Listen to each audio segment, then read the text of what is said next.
شیطان پرستی چیست؟ چگونه افراد وارد این فرقه مذهبی می شوند؟ هدف آنها از پرستش شیطان چه می باشد؟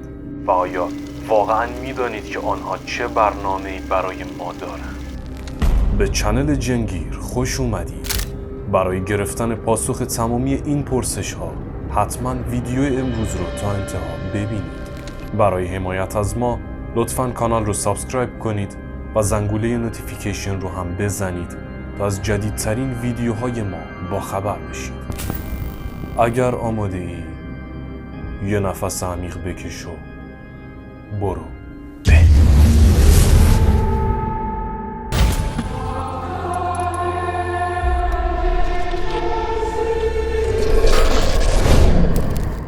پس از شکلگیری جوامع انسانی، دین و مذهب همواره بخشی از فرهنگ و باورهای انسانها را تشکیل داده است. در ابتدا بیشتر ادیان به صورت چند خدایی و پرستش و باور به خدایان متعدد بود، اما به تدریج ادیانی پا به عرصه گذاشتند که محور اصلی آنها یگانه بودن خداوند بود. اما از همان زمانی که خدا و خدایانی وجود داشته، همواره نقطه مقابل آن یعنی اهریمن و شیاطینی هم وجود داشتند. در گذشته مخصوصا در دوران اوج مسیحیت، مردم همیشه باور داشتند که عده‌ای به صورت پنهانی به پرستش شیطان می‌پردازند، ولی این قضیه هیچگاه به صورت رسمی ثابت نمی‌شده و این موضوع زیاد جدی گرفته نمی‌شد. اینها اغلب افرادی بودند که در مراسمات کلیسا حاضر نمی شدند یا دین دیگری به جز مسیحیت داشته و به مسیحیت کافر بودند. اما با شروع قرن 20 گروه‌ها و فرقه‌هایی به صورت کاملاً باز اقدام به آشکارسازی کرده خودشان را شیطان پرست معرفی کردند و حتی به دعوت دیگران و جذب مخاطب و نیرو نیز پرداختند. اما اصلا شیطان پرستی چیست؟ در ویدیوهای قبل در مورد شیطان یا سیتن و زندگی نامه او به عنوان یک فرشته رانده شده و رهبر جهنم و جهنمیان اشاره کردیم. شیطان پرستی به معنای پرستش و ستایش شیطان یا لوسیفر به عنوان یک خدا بوده و برخلاف باور بسیاری تاریخچه‌ای کهن و طولانی دارد. در اوایل عصر مدرن اولین یافته‌ها و اسناد در مورد این آیین عجیب به ثبت رسیدند. در واقع در آن دوران شیطان پرستی و مفهوم جادو و جادوگری با یکدیگر در هم آمیخته بودند. باورها بر این بود که جادوگران همگی به پرستش شیطان می‌پردازند و این شیطان است که رازهای تاریک را بر آنها برملا کرده و به آنها قدرت استفاده از جادوی سیاه را می‌دهد. در واقع این باور دور از ذهن نیست، چرا که بسیاری از این جادوگران دست به قربانی و شکنجه حیوانات و اجرای مراسمات عجیب زده و حتی برخی از آنها به کانیبالیسم روی آورده بودند و از گوشت دیگر انسانها تغذیه می‌کردند. در این دوران بود که کلیسا افرادی را به عنوان مأمور پیدا کردن و مجازات جادوگران منصوب کرد و در قرن 14 10,000 هزار نفر به جادوگری متهم شده و مجازات و اعدام شدند. اکثر این افراد در زمان شکنجه به اینکه شیطان را پرستش می‌کنند اعتراف کرده بودند. در واقع کتاب معروف اعترافات جادوگران اثر پیتر بینسفلد که در آن اجنه و شیاطین را طبقه بندی می‌کند نیز در همین دوران نوشته شده است. در مورد پیتر بینسفلد و طبقه بندی او از قوی ترین شیاطین ویدیویی در کانال ما قرار گرفته که لینک اون رو در بالای صفحه مشاهده می‌کنید. با همه اینها ظاهراً فرقه شیطان پرستی و دنبال کنندگانش توانستند جان سالم به در ببرند و در طول قرن‌های متعدد تا به امروز به فعالیت خود ادامه بدهند.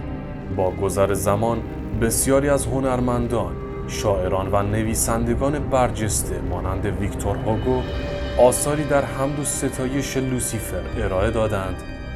بسیاری از افراد معروف به عادی سازی شیطان پرستی و نشان دادن چهره‌ای جذاب و گول زننده از شیطان پرداختند و کار به جایی رسید که در عصر حاضر باور بسیاری بر این است که دنیای ما توسط گروه‌های فراماسونری و ایلومیناتی اداره می‌گردد که ریشه کاملاً شیطان پرستی و اهریمنی دارند.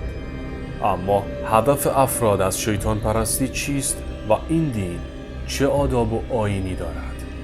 جالب است بدانید که شیطان پرستی نیز مانند خداپرستی دارای فرقه ها و گروه های مختلفی می باشد که باورها و قوانین این گروه ها با یکدیگر متفاوت است. برخی از آنها خودشان را بندگان شیطان و نه لوسیفر می دانند و از نظر آنها لوسیفر موجود دیگری می باشد. گروه های دیگری لوسیفر و شیطان را یک موجود دانسته و به پرستش و ستایش آن می پردازند. اما امروزه در کل تمامی فرقه های شیطان پرستی مدرن را می توان به دو گروه بزرگ اصلی تقسیم نمود. گروه اول، این دسته از شیطان پرستان اغلب باورهای آتئیستی و منطق‌گرایی دارند.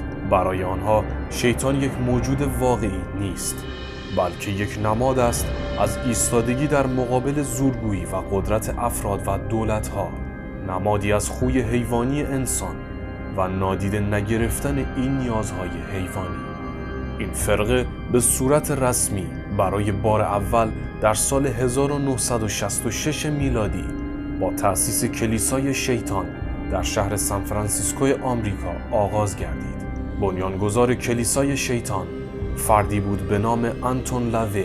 او علاوه بر تأسیس این فرقه شیطان پرستی در سال 1969 کتاب انجیل شیطان را نیز به چاپ رساند و به صورت کاملا آشکار شروع به جذب افراد جدید برای این فرقه نمود. اگرچه به باور آنتون لاوی و همراهانش شیطان یک موجود واقعی نبوده و تنها یک نماد است و با وجود اینکه در این فرقه خبری از مراسمات عجیب و جرم و جنایت نیست، اما آنها همچنان به قدرت جادو باور داشته، دائما از آن استفاده می کنند و همچنین به قربانی کردن برخی از حیوانات می پردازند.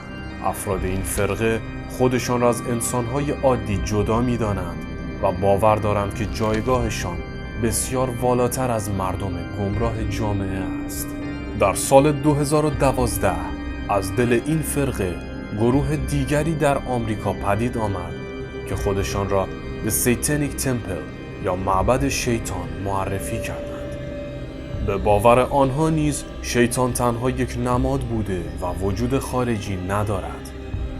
اما برخلاف آنتون لاوی و دنبال کنندگان او که اغلب باورهای لیبرالیسم و راست داشتند، فرقه معبد شیطان بیشتر تمایل به باورهای چپگرایانه دارند.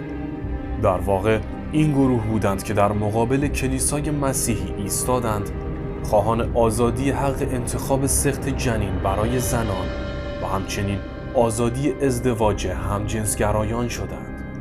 آنها باور دارند که مسیحیت یک دین همجنسگرا ستیز بوده و اعتقاد دارند که انسان اختیار بدن خودش را داشته و اجازه دارد که آزادانه برای خودش تصمیم گیری بکند.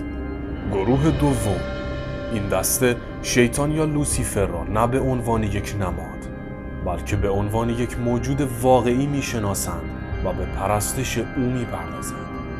یکی از اولین بنیانگذاران رسمی چنین فرقه هایی شخصی به نام مایکل اکوینو بود که با کمک برخی از اعضای سابق کلیسای شیطان دست به تأسیس معبد ست زدند. آنها شیطان را همان ست که یکی از خدایان مصر باستان نیز بوده است می‌دانند و به پرستش او می‌پردازند. اما در بین گروه‌هایی که شیطان را به عنوان یک موجود واقعی و ماوراءالطبیعی قبول دارند، فرقه‌های دیگری نیز هستند که بسیار خطرناک‌ترند. اینها افرادی هستند که شیطان را با توجه و شناخت کامل به شخصیت پلید و تاریک حقیقی او پذیرفته و می‌پرستند. یکی از مثال‌های بارز چنین فرقه‌هایی گروه معروف 9 فرشته یا The Order of Nine Angels میباشد که در دهه 70 میلادی در بریتانیا تشکیل شدند. این گروه‌های بسیار پلید برای اثبات بندگی و علاقه خود به ابلیس، به دزدیدن کودکان، قربانی کردن انسان‌ها و قتل و تجاوز و بسیاری از جنایات دیگر می‌پردازند و به دلیل غیرقانونی بودن فعالیت‌هایشان کلیسا یا دفتر و مقر مشخصی ندارند. مبلغین و اعضای این فرقه ها عموماً از طریق اینترنت و فضای مجازی با یکدیگر و با مردم عادی در تماس هستند. اما شاید برایتان جالب باشد بدانید هدف این فرقه ها از پرستش شیطان که یک موجود پلید است چه می باشد؟ در واقع می توان افرادی که وارد فرقه های شیطان پرستی می شوند را به 3 دسته تقسیم کرد. دسته اول افرادی هستند که از سر ناآگاهی و سادگی فریب وعده ها و تبلیغات انجمن‌های شیطان پرستی را خورده یا توسط دوستان نزدیکشان به این انجمن‌ها دعوت می شوند. امروزه شیطان پرستی یک موج نو محسوب می شود و در بین جوانان به صورت یک مد در آمده است. به همین خاطر برخی از جوانان فکر می کنند که اگر مثل دوستان خود وارد چنین فرقه هایی نشوند عقب افتاده تلقی می شوند و توسط سایرین مسخره خواهند شد.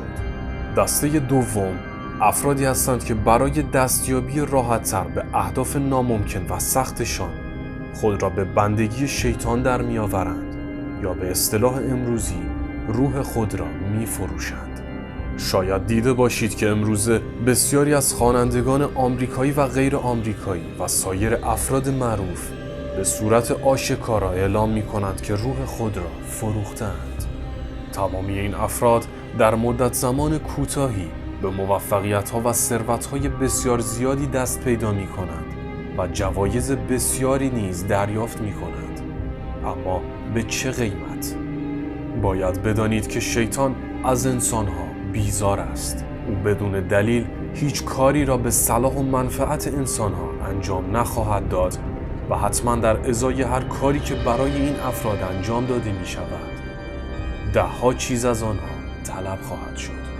شیطان با به اسارت در آوردن انسانها به جمع لشکریان جهنم خود می افزاید و هر کاری در توانش باشد انجام می دهد تا انسانها را به سمت خود بکشاند و از این طریق خنجری را به قلب آفریننده آنها فرو بکند.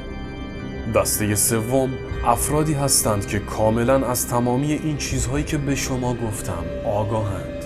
آنها می‌دانند که شیطان از تمامی انسانها متنفر است، اما همچنان تصمیم به پرستش و خدمتگزاری او می‌گیرند.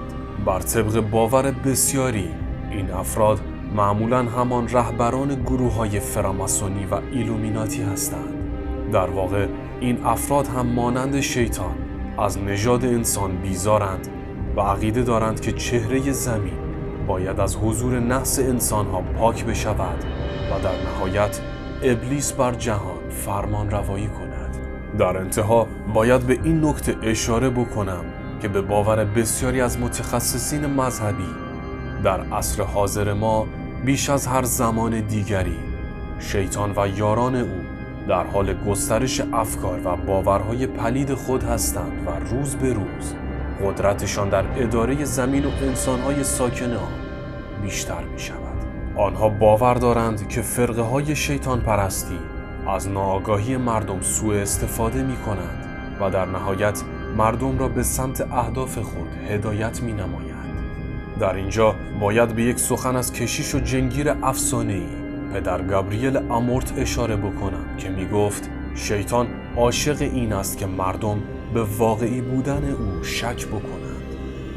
در واقع به بیراه رفتن ادیان و زده شدن مردم از دین و مذهب باعث شده که بسیاری در دنیای امروز ما دیگر به مفهوم خدا باور نداشته باشند و کسی که به خدا اعتقاد ندارد طبیعتاً به شیطان نیز باور نخواهد داشت و این همان چیزی است که ابلیس می‌خواهد. کسی که به تاریکی باور ندارد بسیار راحت‌تر قابل جذب و شستشوی مغزی میباشد.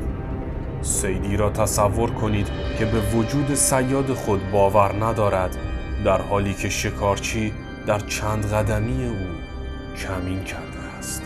Satanism is here to stay. با تمامی این اوصاف نظر شما چیست؟ آیا خدا و شیطان وجود دارند؟ آیا پرستش موجود پلیدی مثل شیطان امکان پذیر است؟ و اینکه آیا واقعاً افراد شیطان پرست می توانند برای سایر انسان‌ها خطرناک باشند؟ لطفاً نظرات خودتون رو با ما در قسمت کامنت ها به اشتراک بگذارید. اگر از این ویدیو راضی بودید لطفاً اون رو لایک کنید و کانال رو هم سابسکرایب کنید. ما در تاریکی کار میکنیم تا به روشنایی خدمت کنیم. تا ویدیوی بعد شما رو به نور میسپارم.